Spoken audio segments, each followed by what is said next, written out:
Charlie sits out in the rain on the porch, and he puts his hoodie up, seemingly depressed or rolling Korean over his death. Charlie starts to get cold when Drexel decides from a distance of apartment in front of him, decides to tell him to go inside.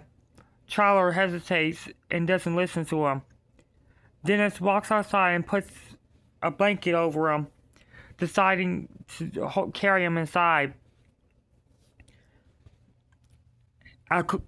Dayton's car pulls up, and as Dayton enters the apartment, Drexel exits his apartment complex and runs into Dayton's house.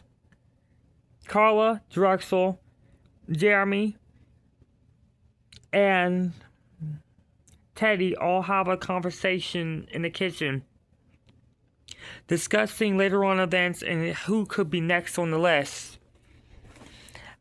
However, Charlie seems to notice the situation in the room. Charlie says he feels a sense of horror is within the room, and decides to walk about the room while the others were talking.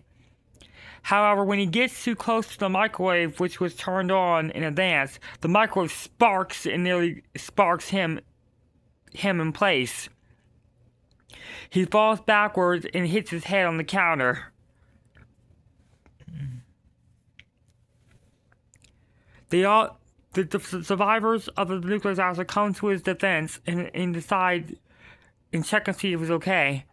Charlie had slightly dented his head on the counter when he hit his head. Teddy